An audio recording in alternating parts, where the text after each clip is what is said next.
Hello, everybody. Welcome to Nintendo Pow Block here on Monsters Network. I'm your host, the Atlanta Insider Eddie B. Joining me is the boss man, the one, the only Mr. Corey Dirrig. Hello, I'm here. It's late on a Friday. It's Friday, right? Today's still Friday. Oh my gosh, yeah, it's Friday night. I'm surprised we have an episode this week, even though it's Boss Rush Spring Break. Yay! Hey, it's the Pow Block Vacation Edition, everybody. We have a special guest joining us.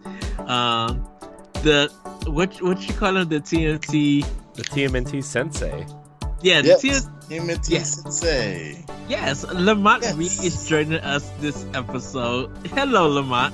Hello. Yes.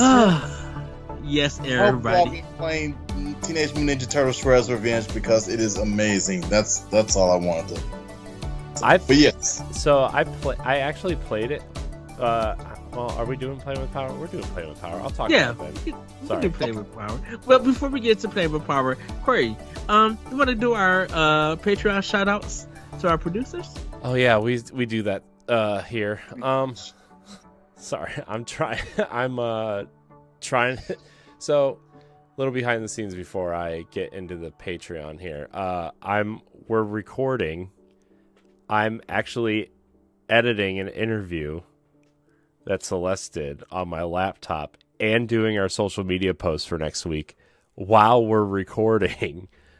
So you're the king of multitask, my friend. Yeah, and then we just recorded Ninja Turtles Standard Definition episode, which I'm really excited for. And yeah, it's just it doesn't stop, we'll say. But anyways, you can support Nintendo Pow Block and the Boss Rush Network by heading over to our Patreon page, patreon.com/Boss Rush Network. It's a subscription service where you can support your favorite creators. We have a $1 tier where you get early access to 4 shows, and we have a $5 tier where you can become a Patreon producer. What does that mean? It means you get early access plus a shout out on this segment of Nintendo Pow Block and our other content. So without further ado, everybody, let's read our Patreon producers. Celeste Roberts, Francisco Santillan, Rebecca Jewell, Adriel Munger, and my wife, Sana Dirrig. I want to thank all of our Patreon producers for supporting the show. I want to thank all of our patrons, and I want to thank all of our free listeners. Remember, if you're listening on Apple Podcasts or Spotify, please leave us a 5-star rating and review. So when we get back, Ed, speaking of TMNT, okay, yes. We, as Nintendo Pow Block, are going to give away a digital copy of the Cowabunga collection. Yes! We will. So the game comes out on what, August 30th, right? Mm-hmm. Correct. Yep. So we are going to start promoting the giveaway. But since you're listening to this on summer vacation, if you are listening to it, we're going to give it away. And I'm very excited. I'm very excited to give this away. We'll announce details on how to enter the giveaway soon, but be prepared. It's going to be exciting. Yes. I didn't tell Ed that before this, so. Nice. Yeah. But we knew that something was coming. Yeah, well, I couldn't decide if I wanted to do Splatoon or Ninja Turtles, and I feel like Ninja Turtles is more us. So, yes. I know Splatoon would have been the more popular option, but Ninja Turtles is us, you know?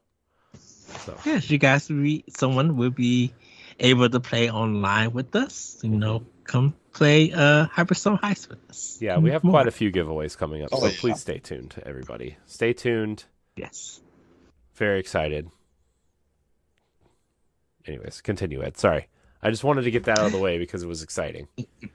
Yes. Well, everybody, we're going to quickly jump into Play with Power. So, LaMont, you brought up Teenage Mutant Ninja Turtles Shredder's Revenge. We all have played it. I have beaten it. Corey, you have experienced it. LaMont, you have experienced it, and I think you also beat it. So I think it's a good time for us, and it's been like 2 months already, in a sense, that the game has been out. I kind of want to ask you guys thoughts about this game. Corey, I'm gonna start with you. So here's the thing. I really like it a lot. It's definitely a throwback to my favorite games on the Super Nintendo and Genesis, right? Turtles in Time and Hyperstone Heist. I wasn't. The weird thing is like I was enjoying it, but I wasn't loving it until like that game is totally. You have to play with other people, right? You have to play with other people with that. And I got to play with my nephews who are 9 and 7, and they got a huge kick out of it. And it was way more enjoyable that way. And I know everybody's going, well, duh. But I'm like, I don't... I have friends, but I'm also a parent, and like all my friends play games at times when I don't. So it's like really hard to coordinate. And I don't like to bother them at like, I don't know, 10 o'clock at night to say, hey, you want to play Turtles with me? It's cool. And then they're like, I'm in bed, get away from me. Or like they're already playing with other people, and I know a bunch of people from Boss Rush played that opening weekend, and I was like, I really wanted to play, but I was like, I don't want to like just barge into somebody's community or somebody's like community playing or whatever. And so I was just like, you know what? I will play by myself, and then I will get my nephews to play with me, and it was a good time. But I love it. I love the art design. I think the pixel art is near perfect. Yeah. Casey Jones in the game just obviously makes that game top tier automatically. But yeah, I mean, it's an awesome experience. I recommend everybody play it. If you don't want to spend the $25, I think it is, which is cheap for that game. That game should have been probably 30 or 40. I would have paid for that. It's on Xbox Game Pass and PC Game Pass, so you can try it out. And if you want to take it on the go, then you play it on your Switch. But get it on your Switch, everybody. Be the Nintendo gamer we know you are. Okay. I think a lot of people did buy it on Switch. Yeah, it's sold. It's closing in on 2 million units, which is good. I'm glad. Yeah. I just looked it up. They're over 1 million units right now. I'm not even sure if that includes the physical, like the special physical editions. Maybe it does. I'm not sure about that yet. Oh, but for like limited run. Like yeah. Well, if they haven't shipped, it doesn't count. So right, makes sense. So yeah, I mean, I'm just getting a regular physical edition. I wanted the big huge one, but look, my wife would have shot me if I bought a $200 Ninja Turtles collector's edition. I was gonna get that edition, but I was just like, that's way too much even for me, and I'm already gonna get Cowabunga collection, so that edition. So I'm just like, well, that's all the memorabilia I need, Yeah.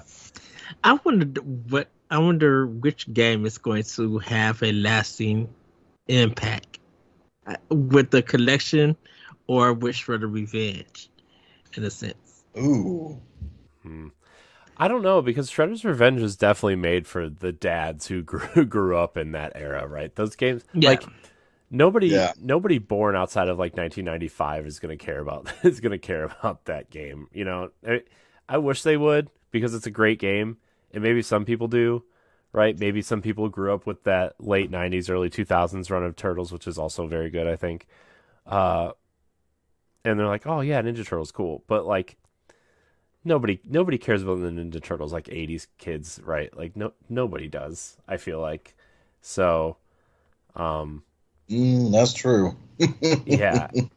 And it just like, for me, Ninja Turtles hit at that right time between like, I was a little too young for Transformers and G.I. Joe, but then like it hit at that time between, Transformers, G.I. Joe, Voltron that era, He-Man, and Power Rangers, and Ninja Turtles filled the gap between those two in terms of popularity, I feel like. And I was born at the right time for Ninja Turtles. Don't get me wrong, I like Transformers, and I really do like Power Rangers a lot, especially, the first 3 seasons of Mighty Morphin, but like Yeah. Ninja Turtles, man. I have probably 200 Ninja Turtles action figures. I have everything except the Technodrome. I had the blimp, but it popped and I never replaced it. And now it's like a gajillion dollars to try to find a blimp. But, I had all of the sets. Like I had the movie sets. I had the sports characters. I had the Universal monster set. Like, they just kept coming out with new Turtles. They had the Transformers sets, which were really dumb. Lamont, I'm sure I'm sure you had a lot of. I did, except for the blimp and the Technodrome. I think I remember wanting one for Christmas, and my mom said it was too hard to find. So they were really selling those Technodromes, and I had the sewer. That was pretty cool. And of course, I had the party wagon, and all that, and yeah, it was quite a time. It Party really wagon was. is cool. Yeah. My next door neighbor had all the turtle stuff. I just had the video games. Yeah. Well, Really? that sounds like it. Yeah. Gee. I was never into. Don't worry, Lamont. We'll start our own Ninja Turtles podcast, and what those podcasts where like the stars of the shows will go back and watch their old shows, like The Office one, and I think Boy Meets World just started one, and they just started a Smallville one, right? We should just do a Ninja Turtles one. I saw that. We should just do the Ninja Turtles. Ed's not included. Wait, what? I watched the cartoons. Nobody I watched cares. the movie. I just I was never been into picking up action figures and stuff. I'm saving up for those big, huge the NECA ones. Oh wow! Oh wow! Ones. Like the 12-inch versions of the 6-inch ones you have, Lamont. Mm-hmm. Yeah, they are amazing. Oh my gosh, I want those so bad. Yeah, I think the only I can actually say the Amiibo are the first time that I actually got to like collecting figures and stuff like that and everything. Even though, why are you disappointing me, man? I've just always been into, when I tell you I was into gaming, I was into video games and EGM and GamePro. I wasn't into like toys like that. If it was a toy that I wanted, it had to be like a train or something, because I was literally into trains. I was into trains too, but I was into other stuff like Ninja Turtles, the cool stuff. I was just, and then that's when I started getting into like anime on public access. So I wasn't a big collector of figures and everything. My brother though, he did have a Voltron camera. That you could actually put real film in and take pictures, but you could flip it open, and it was the style of Voltron. So the flash was the head of Voltron, and you could take pictures with it. Oh, I remember those. Oh yeah, because it was black, and then everything came out just like So my brother, he probably was into that. Not me. Oh, I mean that's fine. Right. Yeah. I mean, sure. I know for sure it's for me. I played it. I beat it within a day. Played it with the guys, and I kind of just like, oh, okay, that was a great experience. I was hyped. I got my full, and I haven't been back since to it. Man, that. Yeah, I mean, so I'm taking a bunch of controllers with me, so my nephews and I can play while we're there. But it's gonna be in handheld mode because I'm not dragging a dock there. But yeah, I like it, and I think if I just give it some more time, I'll end up loving it. I just you know, there's a lot of stuff I was trying to do at the time, and I just couldn't focus on it. I think too was a lot of big distractions going on when it came out. So I mean, I love the look of it though. Like it's definitely like, just amazing. I would say it's a good indie game of the year nomination for me, along with Stray. Like I love the fact that this game is, I think 16 levels is like, this is a long game. So don't be like, for $25 you don't get a lot, because you do get a lot of bang for your buck. And I like the visual gags in parts with it. The Foot Clan playing on the computer like they're doing work. And there's one picture that the Foot Clan, he's typing, but there is no keyboard that he's typing under in the first level. So yeah, it has a lot of great replay value and a great soundtrack and everything. It just, I think I got my full of it. I'm just like, okay, that was a good experience. I got to move on to other games and stuff. Yeah. So oh, sorry. Go ahead, Ed. No, that was it. That was it. I was just gonna say it's definitely a game for people who are nostalgic for Ninja Turtles, for sure. You know, and if you're not nostalgic like the way LaMont and I are, like it's just not gonna. I don't think it's gonna sway you either way. You know. Yeah, but yeah, I know. I mean, I'm of course I'm still playing it. I guess I'm trying to savor the moment because I like to play and beat the game with each character and not even go back and play with believe it or not, I haven't been played with Master Splinter yet. I'm still he's like the last character I'm going to play as, but right now I'm Casey Jones, and it's an amazing game to me. It really is, and especially because you can truly tell there was a labor of love working on this game. There was a real labor of love, and I think that alone, if they even get nominated for Game of the Year, I will be hyped. I mean, I really would. I think it might be in the conversation. I think there's a lot of other things out there right now, though, that are like, you know, I think Elden Ring is a big one. I think Horizon's a big one. Mm-hmm. You know, I think those are the two that a lot of people are looking at right now, and I'm pretty sure Elden Ring is gonna kind of take over on, you know, I shouldn't say unfortunately because I'm sure it's a great game, but you know, I feel like Horizon is a game that gets snubbed every time it comes out, right? Yeah, I think Elden Ring will win it all. Mm-hmm. Yeah, I mean, I feel like it is like everybody. I think with the Game Awards, watching it wise, I'm like, I don't think people are going to be caring about the awards because they know that Elden Ring is going to win it. Nobody cares. Nobody cares about the Game Awards. They care about the announcements. Well, yeah, that is true. But I think people who want to see who wins what categories and stuff, that may create conversation and everything. But I think like for this year, there's not going to be no kind of big conversation. It's going to be like, just give stuff to Elden Ring and let's move on. Mm-hmm. You know, even though that as great as Elden Ring is, I think there's been a lot of games that have came up this year. I think that deserves some attention and some more discussion than Elden Ring. Mm-hmm. So, yeah, for sure. I do want to play it at some point. I think I'm going to try it. I know people I know I said I wasn't going to get it, but like something about Death's Door is like, well, maybe if I gave it a shot. But also, I want to be the curmudgeon that everybody doesn't like on the internet, making fun of these games. So it's part of the fun. Yeah, I still got to give it a try myself. I haven't tried it yet. I'm waiting for people to play Ghost of Goblins Resurrection. Are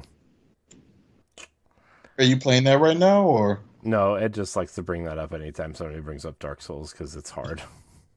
Yeah, I mean they're not gonna play. If they're not gonna play, I want everybody to play Tetris on level 9. Oh, actually, I'll play that with ease. I just do that back in the day on the NES. Start with 8. because it used to make the game go faster, and I would catch up with it. Third thing. Well, everybody, we're going to quickly jump into some Femi news. Whoa! You said playing with power. Well, we're not going to finish. We're just going to let LaMont talk about turtles, and then nobody else gets to talk. That's the rule? Corey, what have you been playing with power? Huh? What have you been playing with power? Come on, man. I have things I want to say. Okay. Let me whip out my old Switch here and tell you what I've been playing. Okay. I've been playing. Oh no, I don't have enough room for these. So I saw you playing Fire Emblem's Three Hopes too. Yeah, cool. I was playing a little bit of that the other day.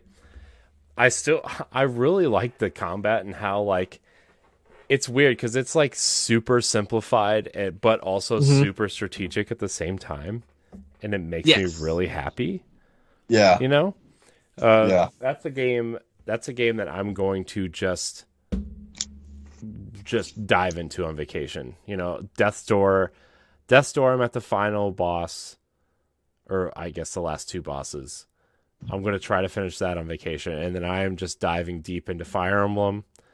And yeah, Fire Emblem's amazing. I love it. I almost like it more than Three Houses. I don't, but it's like I love the characters. I think Shaz is awesome. I don't know why I call her Shaz. It's Shaz. Me too. I think I want a Shaz amiibo. Like, where's my amiibo or my? You know, they're selling that $200 or $150 sculpt of Byleth. Where's my Shaz sculpture? I want that Fire Emblem sculpture though, really bad. Oh, me too. Yeah. I also got kind of into like my nephews came over and I got into Smash last weekend, and so like I've been like going back into Smash and being like, I just kind of want to play some Smash, you know? So I played a little bit of Smash. And then, Edward. Yes? I tried out the Mario Kart courses. And I have to say that Wave 2 is, in fact, better than Wave 1. Like... Oh, it is? I haven't played them yet. Like, loads better than Wave 1. I was so disappointed in Wave 1 that I stopped after 50cc for it. You know. I like, and I love Mario Kart 8. I think Mario Kart 8 is the best Mario Kart ever made, right? Like I really do. Yeah. And the fact that we're just getting course after course after course after course for the next year and a half is amazing. But Wave 1, I was like, what is this? I feel like this was made in like Game Builder Garage and somebody just laid down some tiles and was like, here we go, Mario Kart.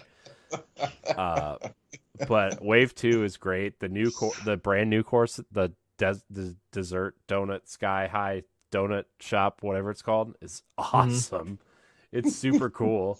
The Mario Kart Tour levels are like, they're fine, but you can definitely tell that they were designed for a mobile interface in a mobile game because they're short. They're so short, you know? Oh. And,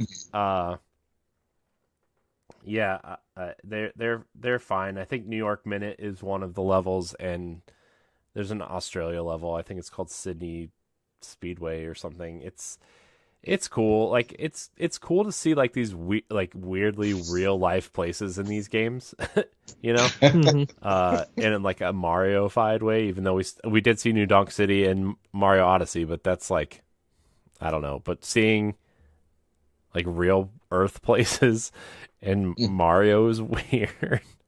But yeah, Mario Kart DLC is awesome. And then Ed, of course, I had to jump back into Breath of the Wild and just run around for an hour the other night while I was not sleeping. Yeah, that's what I've been playing. Highly recommend Wave 2 of Mario Kart. That's good. Just been playing Xenoblade Chronicles 3. I'll talk more about that next time, everybody, because there's a lot for me to cover. And we're on vacation. So We I are want to. starting tonight at, I don't know, whenever we end this podcast. We are all on vacation. Yes. So now we're going to get into some good family news. No Snacktendo? No Snacktendo tonight. gosh, We're keeping Ed. keeping Come it on. light. We're I keeping it actually light. had things to talk about. We're going to save it for next time. But I'm going to have We go good things on live. vacation. I'm not going to have these good things to talk about. You will have something to talk about next time. I had some empanadas.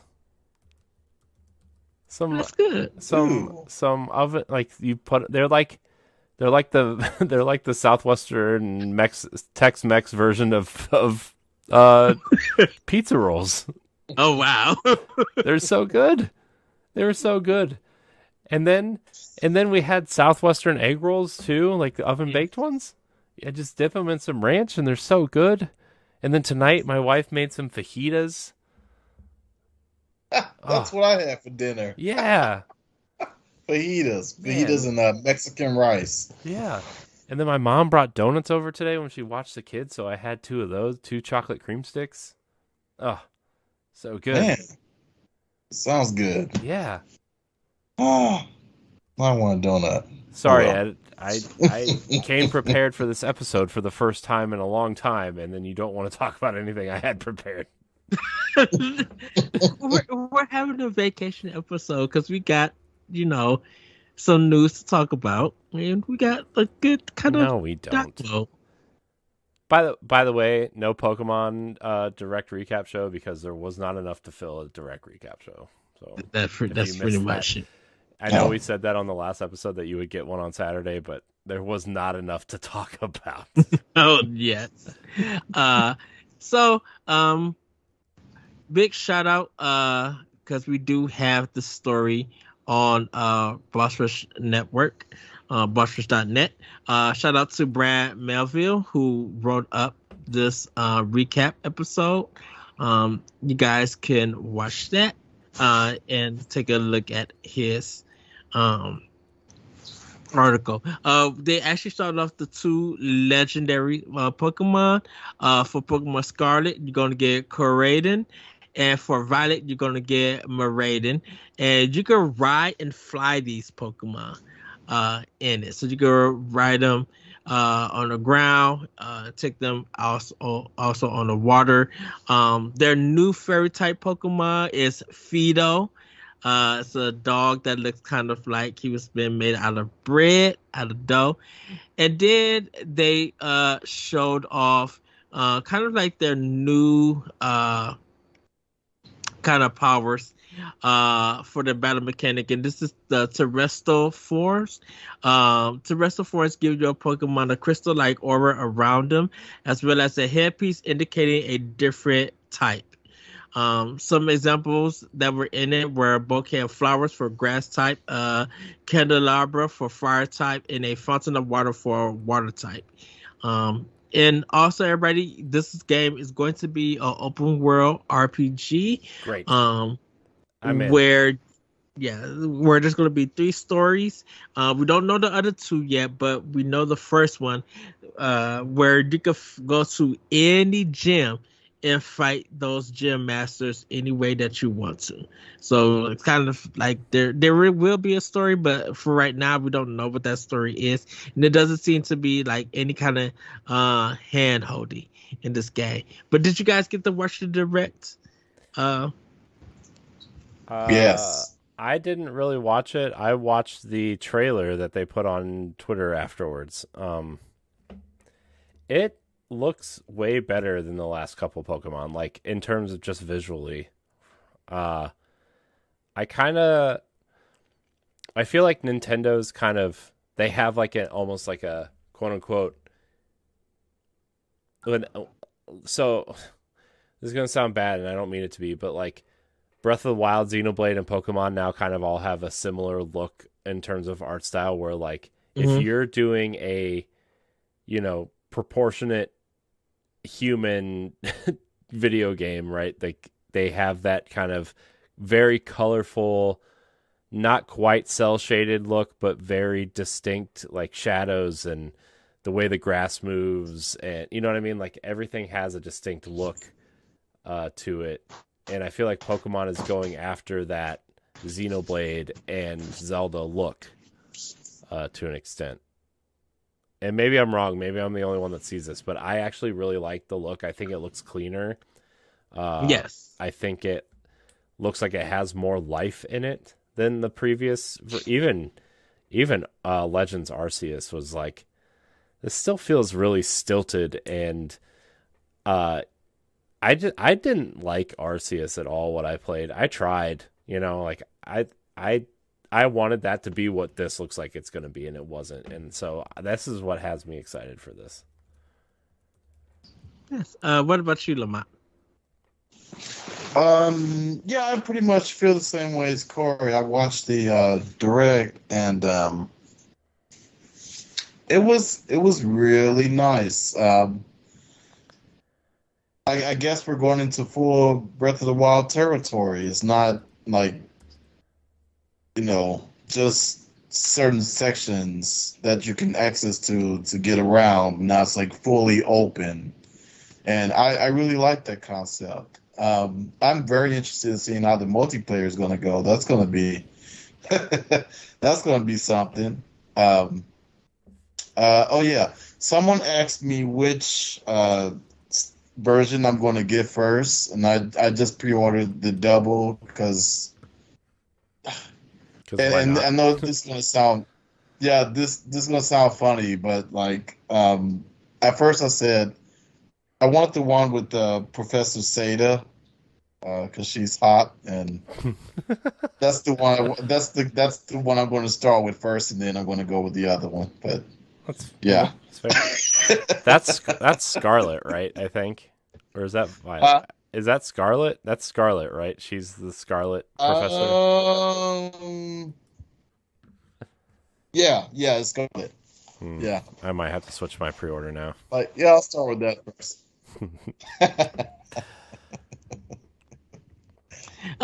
For me, yes, I did enjoy this game.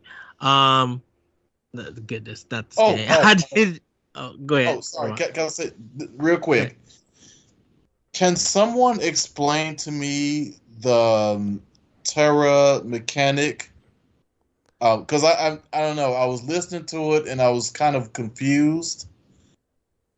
Like you end up changing types or something. I don't know. I maybe I'm just gonna have to rewatch it because I just didn't really understand I didn't understand. Well, the form gives you a Pokemon crystal-like aura around them, as well as a headpiece indicating a different type. So, like, let's say you have a Eevee, and it's grass. If you get like a head type, there's a way that you'll have grass and water, or you could turn your type into water from what you originally were. Okay. Okay. Yes. No, I don't know why I was even confused by that, but okay, so that's a way where Eevee can turn into. I guess it depends on the type. You give Pokemon that type, and it becomes that. Okay. I thought it was like something else because it's like what? That's an interesting mechanic, actually. I must have missed that. I didn't watch it though, so I mean, I guess that's probably why I missed it. But yes, so cool. I'm getting the double pack. I'm probably gonna start with Violet on this one because I kind of like purple, and I'm gonna start with there. So I thought this was a good. Color? Purple's your favorite color? It's one of my favorite colors. Yeah. Cool. I did enjoy this direct. I was they had a good intro with all the other stuff they were talking about. Seeing this one and learning the news for it just made me a little bit more excited. And I was just like, oh, that's cool. I can't really wait to dig more into it.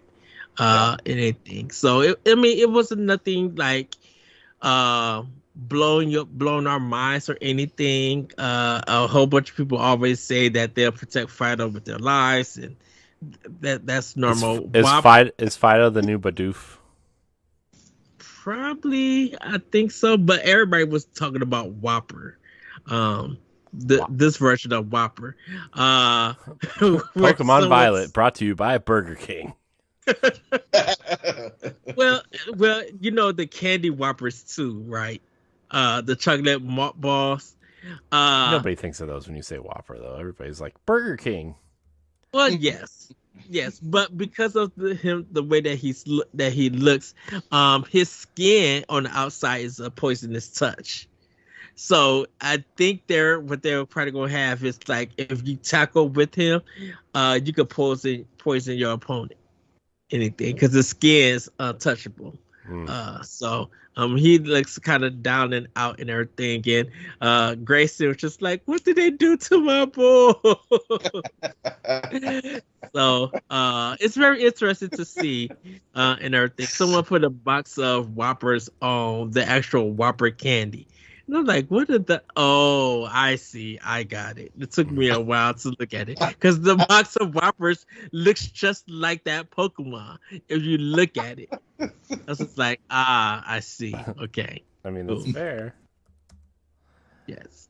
So it was a good direct. I think we're going to get some more of it before the game releases. I think we'll get a more detailed breakdown of it. But...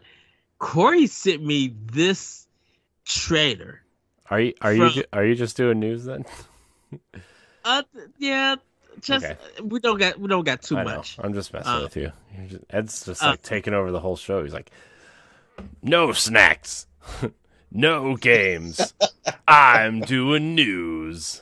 Well, we're on vacation. I'm just messing with you. You can do whatever you want. I know this is a weird episode. I'm just kidding. I just like to give you a hard time, especially when we have guests, because it makes it funnier. Because I'm not the only one laughing. Why me? Why do I get it? Because Lamont's nice. Wait, I'm nice too. I can be mean. Lamont likes Ninja Turtles. Okay.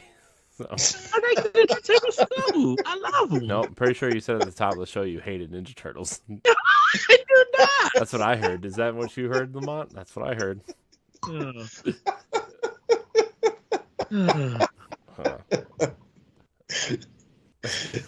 Wallow where? Oh man. Well, Inti Creates is coming out with a new game that's now in development. It's called Grim Guardians Demon Purge, and it kind of mixes up Castlevania and Mega Man together. You guys can go check out the trailer. Actually, Corey, when you sent me this trailer, like the news wasn't out yet, so it just literally came out of nowhere. And it stars two demon hunters, Shinobu and Maya, who must infiltrate a dangerous castle that now stands in place of their former school. You'll be able to switch between the two characters, on the fly to utilize their unique skills, or you could team up with a friend for 2-player co-op gameplay. Shinobu is going to be, she does a lot of melee combat, and Maya does a lot of the shooting combat. So you guys can go check out the trailer and everything. It looks really, really good. And I think this is the first, besides that, I think this is the first Metroidvania adventure game that actually gives you 2-player co-op for it. I know, Lamont, you haven't been able to see it or anything, but the story is on Nintendo Life, so you guys want to check it out. And this was written by Olive Reynolds on Nintendo Life. It looks really good. I was just like, I got to have this game. Surprisingly though, it is coming out for everything. But if you look at it, it really fits well on the Nintendo Switch system.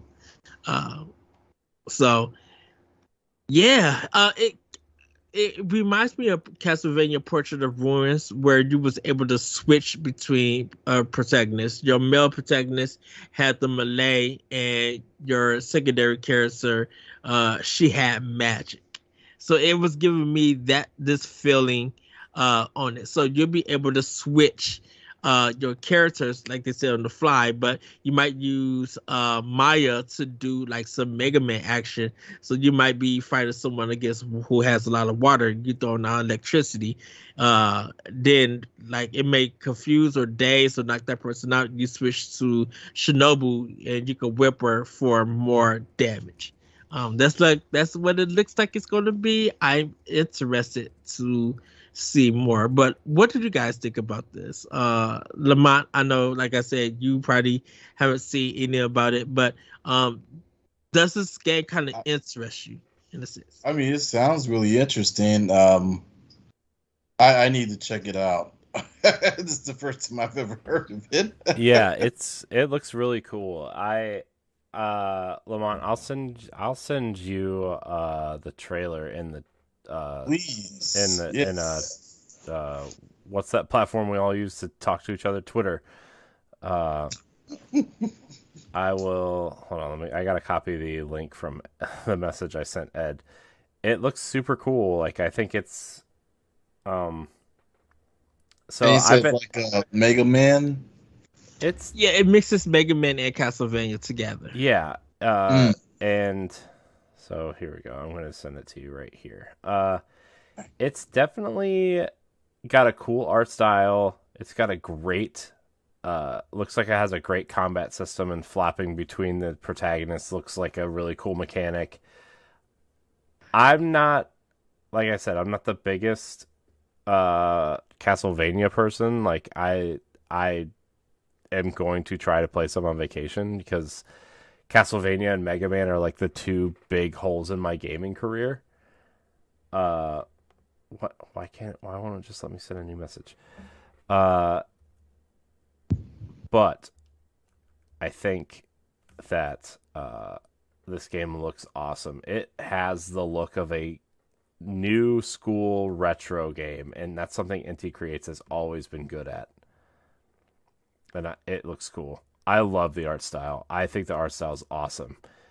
And like I know a couple weeks ago on Boss Rush podcast, we talked about how kind of tired the pixel art looks, but when somebody does it right, you know, it just looks so cool. I love the art. I love the backgrounds. I love just the character design. I think it just looks awesome.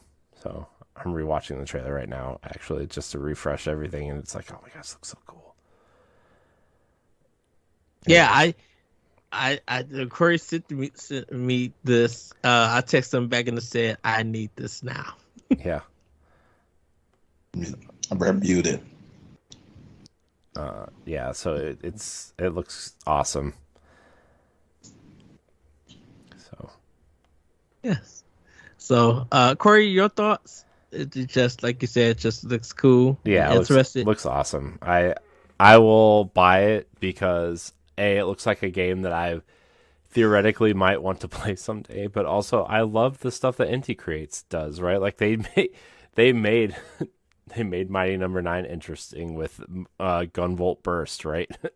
And I mean the Gunvolt games are cool, and the stuff that they've done, like the Curse of the Moon games, are awesome, and they just know what they're doing. You know, they just know what they're doing. I think they did Blaster Master also, the Zero games, Blaster Master Zero, a trilogy of games, which is weird. Oh, and they're so good. Yeah. So they know what they're doing. I trust them, and I would be super interested in this game. So, yeah. Yeah, I want this.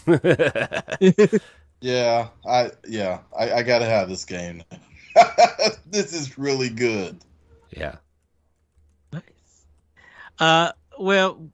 Just two quick stories. We know Freedom Planet 2 is coming to Switch next summer, but the bigger story, and me and Corey talked about this on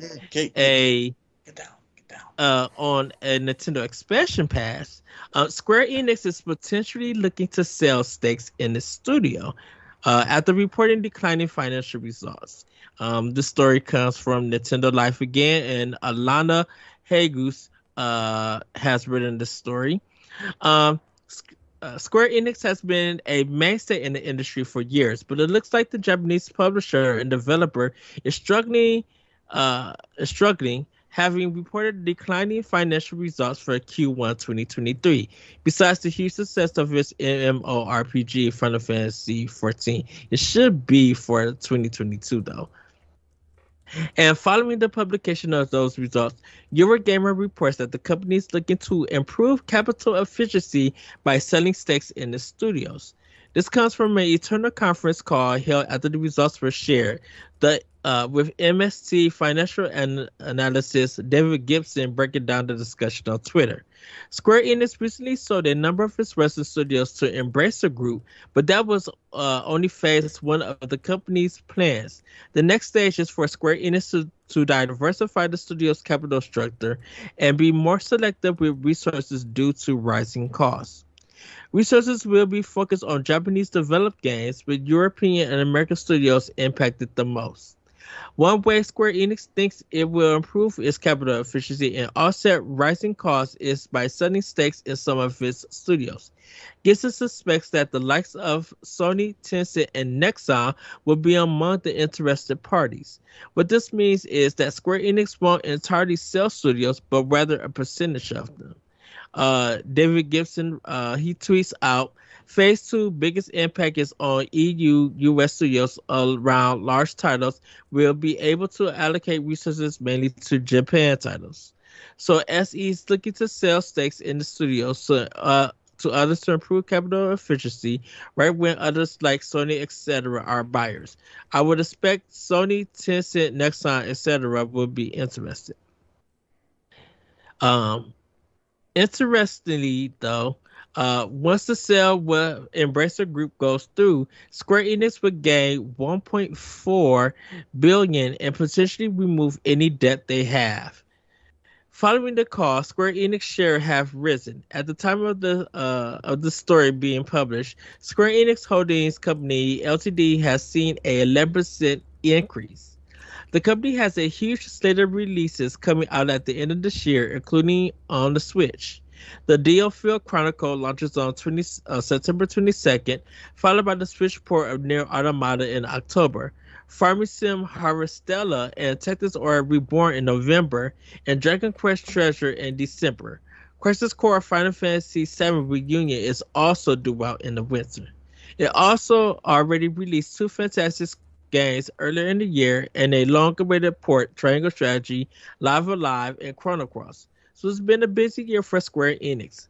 And we'll just have to wait to see what happens with the company for the rest of the year. And lastly, everybody, they also got Forspoken, which is coming out next year with Final Fantasy 16.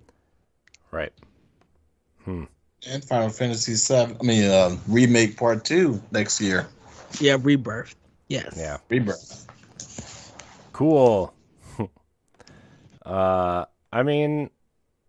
Square's not really making giant AAA games. They're making games that aren't going to sell millions of copies, right? I mean, You think about Deofold Chronicles. Hey, that's not a name you're going to just, oh yeah, it rolls right off the tongue, right, to look at. And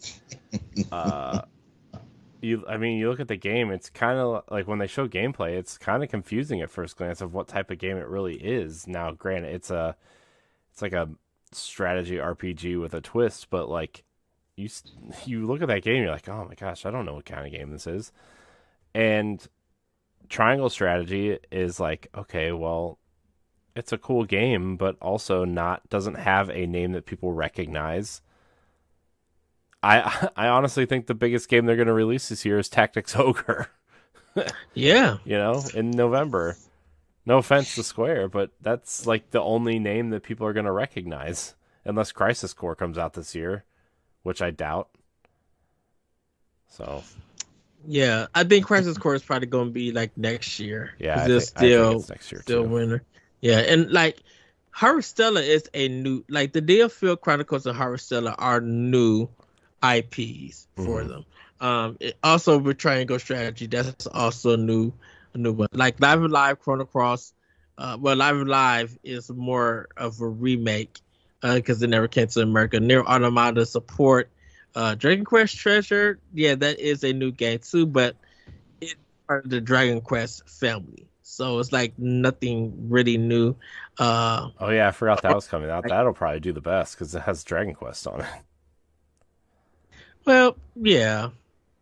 I mean, yeah. So, I know when we talked about it, Corey, we were talking about like how Sony might end up buying them. Yeah, I mean, I think that's what they want. I bet that happens sooner than later now, to be honest. It seems like, I mean, that story came out from the former studio director, question mark, of Eidos Montreal, saying that, like, they never believed in them, right? And there were talks that they were going to try to sell off the company at some point while he was there, and that Sony had piqued interest multiple times. They just didn't want the Western studios because they have enough third-person action games. Mm-hmm. So yeah, I mean, I would not put it past them. I think it's inevitable at this point, unfortunately.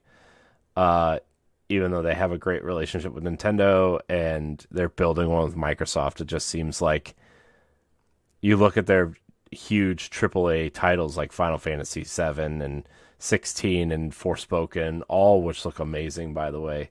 Yeah. I don't have a PlayStation 5, so I can't really utilize those games yet, but like they're some special looking games at least, and Sony wants that. They want that. If Microsoft is going to be the king of Western RPGs at this point, then Sony might as well be the king of JRPGs, with Square. And who else? Who would fill that gap better at this point?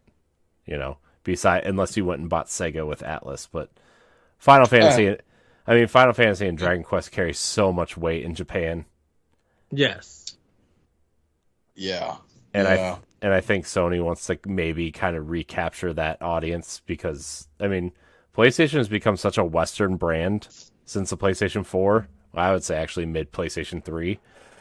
That they released the PlayStation 4 in the United States and Europe before they released it in Japan, right? And so, I don't know. I think the writing's on the wall. It's a matter of when, not if, at this point. And it's sad, but also, if this is what both sides want, then I don't see how this isn't going to happen. I'm assuming that because of the Avengers really hurting them, in the sense that from Square's point of view. It's not just that though. They remember when they put all the blame on Tomb Raider because it sold 7 million units and didn't meet expectations, or like how great Guardians of the Galaxy was. Yeah. Deus Ex, Game of the Year nominations sold less than 1 million units. Thief was Sleeping Dogs did wonders too. Look at what they did with that. Yeah, they shut down United Front. Like there was a lot. There's so much that I think they had a good idea of, hey, we want to grow in the West because 15 years ago everybody thought Japanese game development was dying. Everybody was moving to mobile phones or Nintendo, right? The DS. And with Japanese games thriving again, I mean, you look at Capcom. Look how Capcom turned around. Look what Konami's doing. Oh gosh.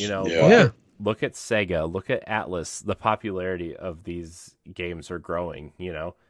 Persona, Shin Megami Tensei, Yakuza, Final Fantasy coming back with Final Fantasy 16 after, I liked Final Fantasy 15, but I know a lot of people thought multiple things about that game.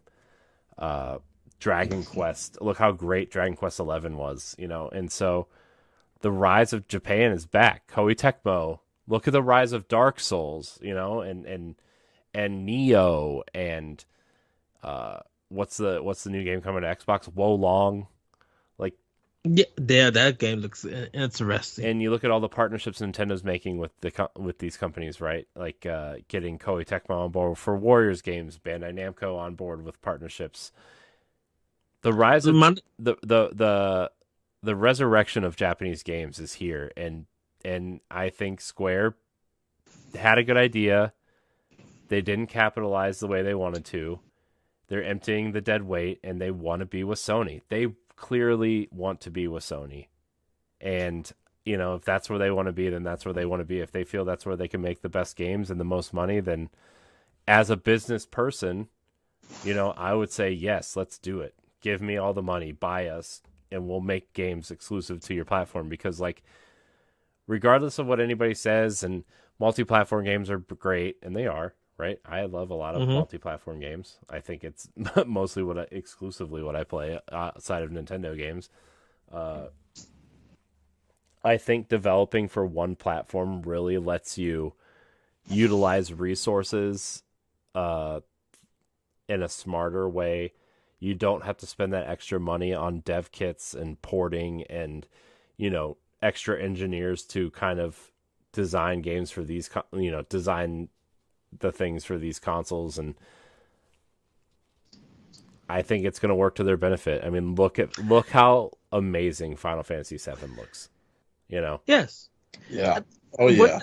I posted this question to another podcast. Not our podcast. Gaming. What? Mm-hmm.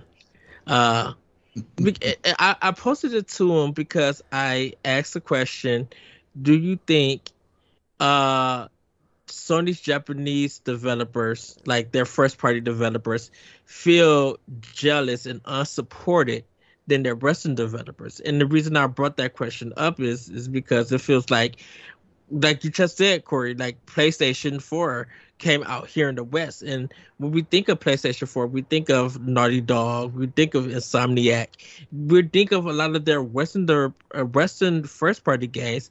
Then we do think of their Japanese games and everything. So if Sony were to buy Square Enix, does that even make their first party Japanese developers feel even more supported? Because Square Enix in Japan is a big publisher, it's a big company. And huge. we're definitely it's huge, but definitely mattered. Yes, we'll miss out on Microsoft and Nintendo. Like, we'll take that loss. It is what it is. But then, does it feel like it's more biased that Square Enix is getting more love as the same as these Western developers than still some of their lesser known, like, Japanese first party? In the sense, like, will Sony treat Square Enix as they treat Naughty Dog? I mean, I bet they do in a certain way. I mean, I think Naughty Dog is like the crown jewel of Sony right now in public perception and probably internally, right? It seems like they have carte blanche on everything. Like, they can do whatever they want and Sony doesn't care, which is good and bad, right? Like, whatever. I don't have an opinion either way. But I do think that this is going to be Sony's big step back into the Japanese market, at least perceptively, and how are they going to be treated? I don't know. Will they treat Square like Bungie? Multi-platform games, these games fit well on Switch. We don't have a handheld. Are we going to put them there? Because, they're already looking at PC gaming as a second outlet. They go to obviously all these games are going to go to PlayStation first, right? That's their business strategy. But once that stone is squeezed dry, they're going to look at other outlets. How can we make more money? Jim Ryan is regardless of what you think of him as, like, an executive or whatever, he's turning out to be a pretty smart businessman for PlayStation. He's making some interesting decisions that are probably going to do great things for PlayStation. Let's buy Bungie. Destiny will stay multi-platform, okay, but we can utilize their tech, we can utilize their matchmaking, we can utilize their online infrastructure, we can utilize, their personnel to say, hey, we need your help building games as a service because we have 10 of these in development right now, and we don't know what we're doing. Please help. Not that they're doing that with Square, but they would have their MMO, right, with Final Fantasy 14. I think a lot of people forget that that's still Square-Enix, right? Yeah. They would have arguably the two biggest names in JRPGs with Final Fantasy and Dragon Quest, especially in Japan. They have a lot of interesting smaller JRPGs, right, with Valkyrie Profile. That Valkyrie Elysium is coming out. Forspoken, I think, is going to be a new franchise, hopefully, for Square. And we got a lot of backlog with Square also, with like Mana and Saga Frontier and Vagrant Story and Xenogears technically, and there's a lot. There's so much they could do with these franchises. And it's kind of going to be weird because, yes, like I said earlier, Nintendo and Microsoft will lose out on Square. It is what it is. But then that just ups Sega and Atlus awareness for their games, because Atlus, in a sense, is going to be the replacement of Square Enix. If Sony has to make sure that they make the right decision if they was going to buy Square. If you only allow Square Enix to do Final Fantasy and Dragon Quest, which is fine, which is great. Well, that's where I'm at the point where like Sony would probably have to let them operate as their own entity, the way that Microsoft is letting Bethesda kind of stay who they are, But again, I mean, I know Microsoft and Sony's strategies are different, but I think Square has enough power, the way that Bungie has enough power to say, hey, we're going to do what we want within the bounds of the PlayStation ecosystem. Right, because I think the first thing everybody would be like, well, the trifecta is there. You got Dragon Quest, Final Fantasy, and with Persona now being big. But if Sony focuses more on the Square products and not so much with Persona, if Sega switched and said, okay, it seems that Persona used to be big on Sony, but they're not really focusing on us. If Persona was to go to Microsoft and Nintendo, that's going to change the discussion about some JRPGs, big name JRPGs. Because at this point in time, Microsoft got Phantasy Star Online on lock. I'm not about to deny that at all. Nintendo got now the Xenoblade series has become that big JRPG along with Fire Emblem. And so if Atlus come out and start putting hits on those other platforms, Square Enix and Sony might be in trouble. Even though you got the biggest JRPG publishers, the other developers and publishers who are making games, they're getting more recognition and sales than what Sony used to do. Mm-hmm. And so Sony has to make sure that if they were to buy Square, keep them doing multi-platform games.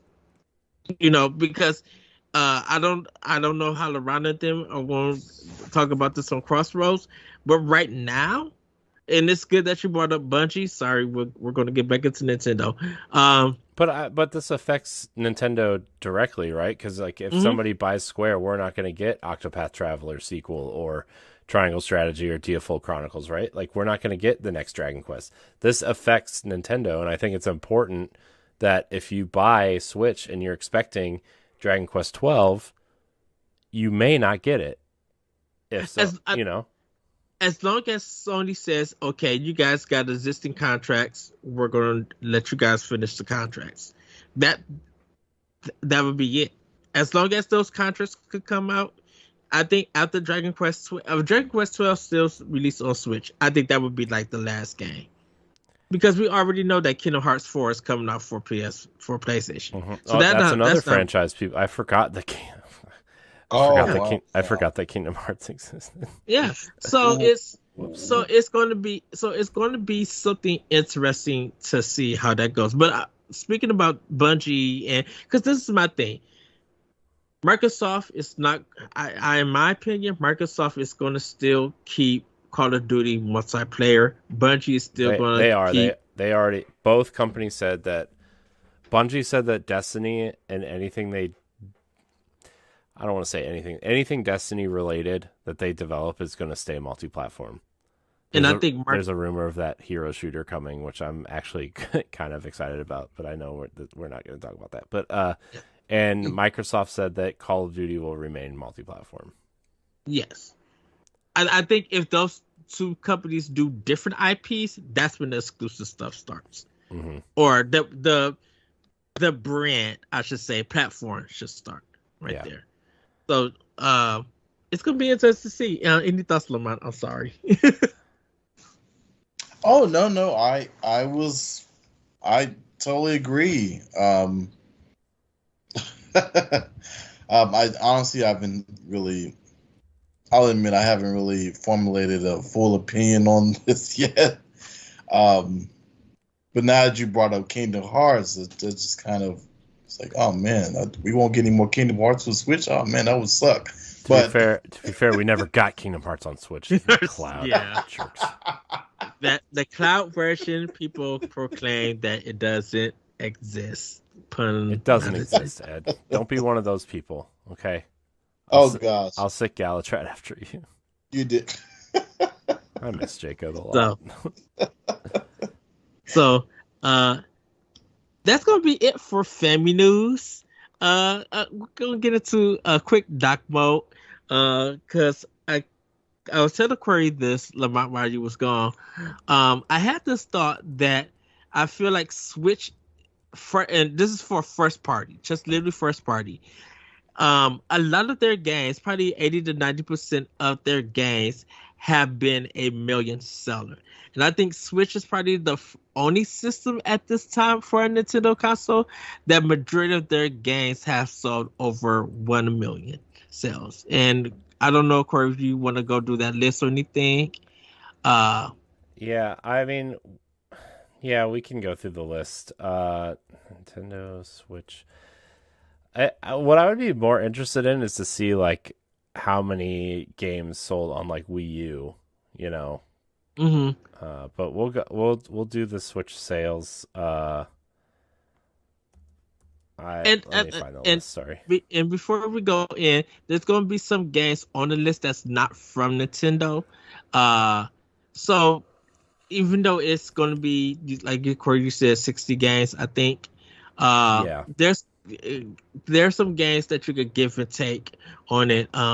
Because because you didn't say Mario and Rabbids, right? I did. It sold 2 million. Oh, yeah, 2 million. But there are games on here that that aren't on this list that I feel like should be on here because companies have announced how many. You know, like we talked about Doom selling over 1 million units, and it's not on this list. Or Skyrim. I'm sure Skyrim sold at least 1 million units on the Switch, right? That game sells everywhere it goes. So, I mean, not to like put this. I don't know how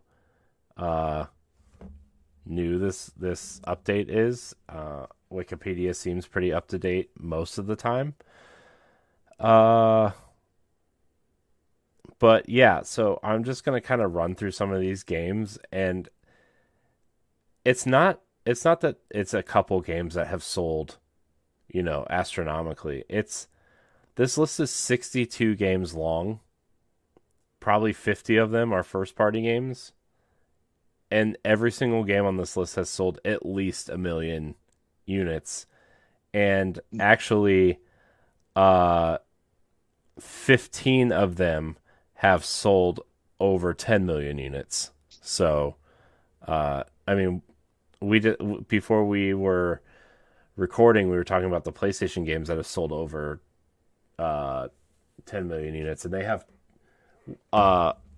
10 first party games that have sold over 10 million units, which is, still awesome. Selling more games means they get to make more games, which means we get more games to play, regardless of platform. So, also Nintendo does not report digital sales either, so these numbers could be way higher, especially for something like Doom and Skyrim. I feel like could possibly be that too. Oh yeah. So Mario Kart 8 Deluxe has sold 46.82 million units. It's the best-selling game on Switch right now. 46.82 million. And then you look at the Wii U Mario Kart sales. I'm bringing that up right now.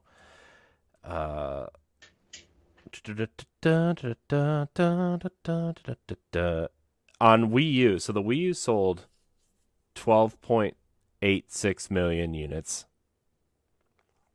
Wow. Mario Kart 8 sold 8.46, so it's about a 65% attach rate. Yeah. And now you add that to the Switch sales, right? So Mario Kart physically has sold 56 million units. That's physically. crazy. And I know I bought it digitally, so I mean that's one, and Mario Kart seems like that game that people would buy digitally just to keep on their system all the time. Yeah. Pretty much. So you're looking at maybe like 65 or 70 million units of this game on one console. Oh my gosh. That's insane. That's so crazy. And then you have Animal Crossing, which sold, 39 million units physically. And half the time, essentially, because it came out in 2020, right? And Mario Kart came out in 2017. Yes. It's so crazy. 40 million units in 2 years. And that helps sell Switches. Oh my gosh, dude. Oh yeah, that's right. Smash Brothers at 29 million. I'm gonna round up, or round down, I guess. Zelda at 27 million. Pokemon Sword and Shield at 25 million. Mario Odyssey at 24 million. Mario Party at 18 million. Pokemon Diamond and Pearl at 15 million. Let's Go at 14.5 million. Ring Fit Adventure at 14.5 million. New Super Mario Bros. U Deluxe at 13 million. Splatoon. That still boggles my mind. Oh, what? Everybody hated that game when it came to the Wii U, and then it sells 13 million on Switch. Yeah, I know. Yes. I'm aware. Luigi's Mansion selling almost 12 million units is insane. I'm happy for that one because I'm shocked that it got a third game in the first place, and it goes and sells 12 million units. Man, love it. Yeah, it's awesome. Mario 3D World at 9.5 million. Mario 3D All Stars at 9 million. Monster Hunter at 7 million. Yeah. Mario. Yeah. Mario Maker at 7 million. Mario Party Superstars at 7 million. Link's Awakening at 5.5 million. Switch Sports at 5 million. Kirby at 4.5 million. Age of Calamity at 4 million. Skyward Sword at 4 million. Like, this list, we're 30 games deep, and this list, man. I was joking with LaMont earlier, but Anuma and Miyamoto or Scrooge McDuck in their Nintendo castle somewhere, Gosh. So, Nintendo, the Switch is a hit. There's no doubt about it. There's no question this console has just sold so many units and so many games. The attach rate is 9 games per console, I think, which is you know, I'm sure our collections probably skew that number quite a bit because Pretty much. Yeah, I don't even want to tell you guys how many Switch games I own, digitally and physically. It's gross. I feel like me and you are in the same boat. Oh my gosh, dude! It's Yeah. I just bought Pac-Man for $5, dude. Like, just oh yeah, cool, neat, $5. Shoot, I bought Dungeons and Dragons no. edition a couple of days ago. It was only like $4. But even games like Paper Mario and Metroid are selling 3 million. Pokemon Snap's almost at 3 million. Yoshi's Crafted World at 2.5 million. ARMS at 2.5 million. Like, come on. Pikmin 3 at 2 million. I bet if it was the first one, it would have sold at least 5. Just saying. I like Pikmin 3, but Pikmin 1 is the best. So, yeah, I mean, Xenoblade selling, 2 and 3 million units, respectively, 1 and 2. I just, this console, man, even the weird games are selling 1 million units, right? Like Astral Chain, a new IP, selling 1.5 million units. Nice. Shin Megami Tensei selling 1 million. Brain Training selling 1 million. Resident Evil Revelation selling 1.2 million on the console. Marvel Ultimate Alliance selling 1.3. I mean, even Labo is on this list at 1.4 million units. So, yeah, I don't know, man. The Switch has and this is why when we talk about what's next for Nintendo after the Switch, it's like, why would they ever move off of this thing? Like, this is what scares me. It's like they are doing so well. They have so many interesting, unique games. The only thing they need to do is make this thing a little bit more powerful. Yeah. It doesn't even need to run at 4K. Like, just make the insides a little bit more powerful, make it run smoother, make it, run more modern games a little bit better. It's all they need. It's not like, of course, would I like to see a Zelda game look like Horizon someday? Sure, I would. But we're not going to get that. So, like, the stuff that we do have, like, I just want it to, like, look a little bit cleaner, run a little bit better, and just keep giving us these awesome games to play. Now, granted, they could spend a little bit more time on this Mario sports games, guys. Come on. Mario Golf was a little weak. Sorry.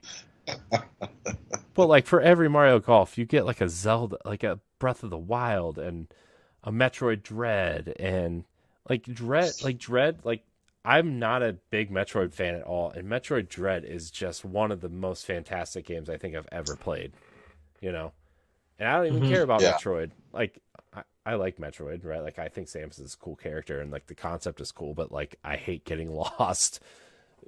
Really, the determining factor of me not playing Metroid is, like, I get lost real easy, and then I get frustrated. I'm like that too.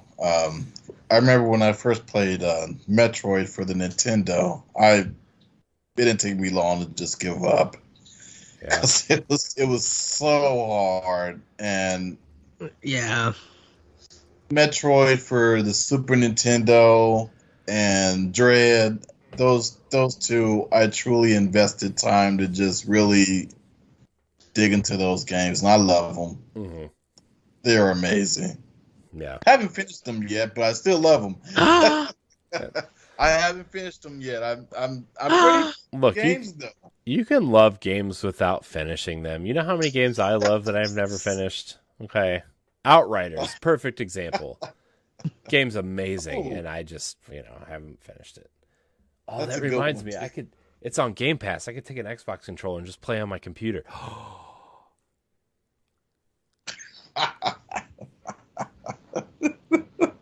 Or I could take my Backbone and play on my phone, which is the worst option.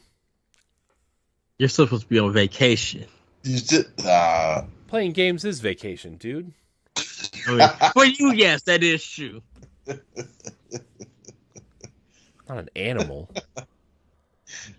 Well, it's just I brought this up because just thinking about Switch, like having a lot of your library on just this one console past a million, like you said, making great money, and it kind of shows the importance that with the physical version, people know that with Nintendo and definitely with Switch, that more people are willing to get that physical version because they know that if anything happens with the digital age and they still want to play that game and it's physically, they could pop it in and do it physical. You know, Yeah, in the that's the problem is like physical, like Nintendo's online infrastructure is so scary sometimes, that you aren't sure. I would love to say, I'm all digital on PlayStation and Xbox, right? Like I have a couple of my favorite games from those platforms physically, but I'm not like actively collecting the way that I do Nintendo stuff, right? And Nintendo is scary because you look at the Wii the Wii eShop, first of all, that shut down. There's exclusive games on that console that you just can't go download anymore because it's not linked to your Nintendo account. You can't turn your Wii on and download them. And then you look at the 3DS and Wii U and you're like, well, okay, well, I have a Nintendo account on these consoles. Okay, what does that do for me on my Switch, And I think the Switch and even the Xbox One and the PlayStation 4 to an extent are the beginning of perpetuity, right? The way that Steam has been since it launched, right? Yeah. Any game you buy from here on out, digitally at least, will work moving forward, And Xbox has shown a great platform of backwards compatibility support, right? Like the Xbox is backwards. It's funny because like the companies that should be doing that are Nintendo and PlayStation because of their legacy. And no offense to Microsoft, but like people care way more about Nintendo and PlayStation IP in the grand scheme of things, right? Yeah. Mm-hmm. So and speaking of just like backwards compatibility, it took Xbox a long time to get there. This is before Phil Spencer. Like the people in charge of Xbox did not want to do backwards compatibility at all. No. And Nintendo had it from when you did GameCube. Even we talked about this on standard definition for our ranking Nintendo, where we were just like people who got a Game Boy. Outside of playing it on your Super Nintendo, you were able to play it on your Game Boy Advance. And then you was able to take your Game Boy Advance games and play them on DS. And then when it got to 3DS, I think you was able to play your DS games on there. Right. But this was before like the digital age, right? Where like yes. I think Nintendo did that because it was easy. It was easier for people to swallow a $200 console if you could play the games you already invested in on it, right? So the Wii had a GameCube inside of it, right? And it just worked with your GameCube games, and the Wii worked with the Wii U, and the Switch is like really the first time since the Nintendo 64 where that didn't happen, And that's only mainly because of the media that the Switch is used to play games, dedicated for Switch. Yeah, that's the only thing. It's just a change of media. But like, if Switch was still like a disc drive system, we probably will be able to play Wii U games on there. Yeah, Yeah. How do you feel about all this, LaMont? I feel like Ed and I kind of took over the conversation. Yeah. No, I totally agree. I'm sorry. Yeah, shoot, I don't know what to say. Oh my God. Just like, how do you feel about the Switch's sales, and like, are you afraid of the next console? Because Oh, like, um, do you think it's going to be backwards compatible with the Switch? it It better be. I pretty much said the same thing you said. I mean, like, I really don't know how they're going to top the Switch. I mean, I don't think they can. Yeah. Yeah, I really don't think they can. Backwards compatibility. I remember when I was playing the Wii, and I got my first glimpse of internet connection. I was looking through their shop, and I was blown away. And you got to hear the music and everything. You get to shop through, the a la carte retro games. It was amazing. I honestly, I would love a backwards compatible Switch. I don't think it'll go that route though, but I mean, it would be nice. Bring back the virtual console and it's back to its former glory.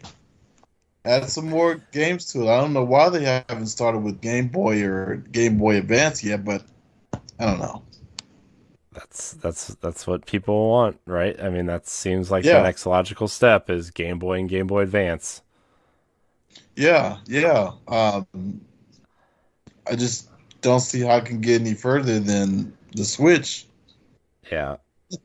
I Well, Oh, go ahead, go Ed. ahead, Corey. Nope, you go No, ahead. I wonder if outside of the normal Nintendo innovation and thinking of gaming, I wonder are they thinking of power?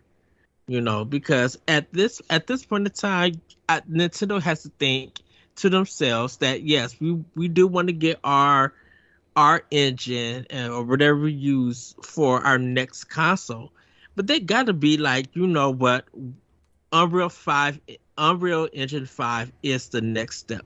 Luminous Engine is the next step. Some of these companies who have these engines that's developing for Microsoft and Uh-oh. We lost Ed. oh, Oh, nope, you hello. guys are both there. Sorry, you guys both froze on me for a second. Oh, Oh, It's no. fine. Continue, Ed. Sorry. That those engines for these current for Series X and PlayStation 5, Nintendo has to be thinking we got to find a chip that we could probably customize or we could get into our system that could do games and that can handle just like Series X or even the Series S or PlayStation 5 Oh, gosh, that I would could take do Xbox those One at games. this point. I'll take Xbox One X. Yeah. Yeah, so the rumor is that they're waiting on the next Tegra chip, which will likely have DLSR in it, which is like hmm AI computing, 4K upscaling, and like that. The way the AI works with what is it? DLSS, not DLSR. That's a camera. Jeez. Sorry, it's late. I know we're all tired. But I think DLSS is a great thing for Nintendo to allow their games to run smoother, right? They can technically double your frame rate, like it could make your 1080p games run at 1440p without any extra horsepower, because of AI predictability. And so that mixed with some new kind of hardware, like, I think the next Switch could actually be super powerful in a way that Nintendo is comfortable with, because Right. we're not getting a PlayStation 5 or Xbox Series X level console from them, right? We're just not. But they could get an Xbox One X console into this little handheld, and I think people would be super fine with it. Right. And we know that Nintendo art style is not too heavy on the system. Yeah. Yeah, if they get something with a better frame rate and, putting some of their games, even if it's just 2K, I would be fine with that. Mhm. And I know for Kyle, it's just like, we got to make sure that, because he said that if they put out too many Switches, they know a lot of those are not going to sell because of there's been a decline in Switch sales, and some of it Because everybody owns one already. They're waiting. They're right. Well, the thing is like, I think like everybody that has one, everybody that wants one probably has one. People are still buying the Switch Lites for their kids. The OLED wasn't enough of an upgrade for a lot of people to upgrade, even though it is a lot nicer, I feel. Mostly because I thought mine was going to take off like a jet engine at one point. So, yeah, I mean, I think the next, whatever hardware revision they put out needs to be more powerful for them to gain interest. And I hope they take those steps because the Switch is an awesome idea. It's a great console. It's a great idea that if they ever went back to the old idea, people would be furious. I feel like people would be super mad if they went back to a dedicated. Yeah.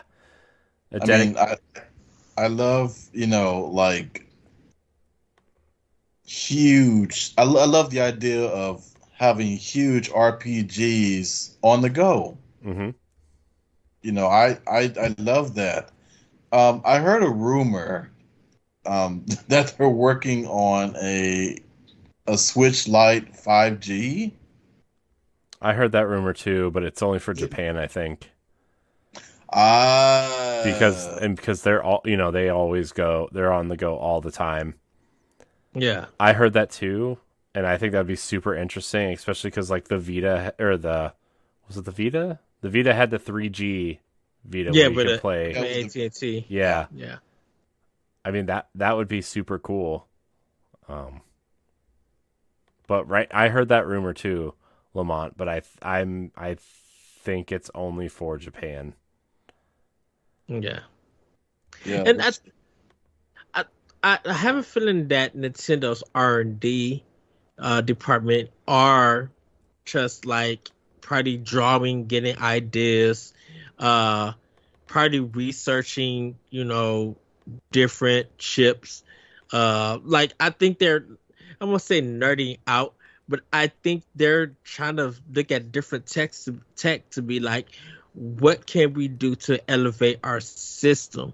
And then we'll get into the innovation because we need something to make sure that we are on a level that it doesn't feel the same way as a Switch, like tech-wise in a sense, but like their OLED, put the same OLED, or even like if they want to put a different kind of OLED in the next Switch, do it. Because like the OLED looks good right now, and I think a lot of people will be satisfied to be like, yeah, I'll buy a Switch with the same OLED or a deeper OLED if it could be more powerful, and them just figuring out how do we make this next system. Because right now, I bet you, because the Steam Deck just got announced to come to Asia. And I think they're pre-orders and stuff. And I feel like one of them is going to get a Steam Deck, and they're going to take a look at that to be like, okay, what makes this popular with the Americans and some of the people in Japan?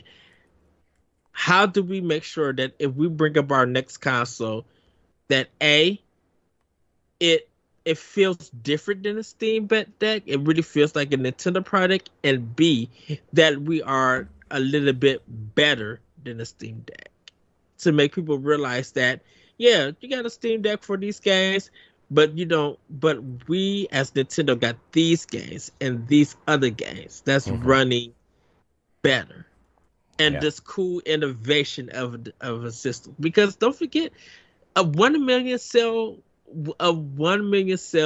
games on it, that Corey just like, that list is crazy. Nintendo wants to continue that for their next console. And if they could do that with their next console, what are people going to say then? Yeah. And I think that would bring in more of. I know me and you, Corey, we talked about Western developers. We had a conversation.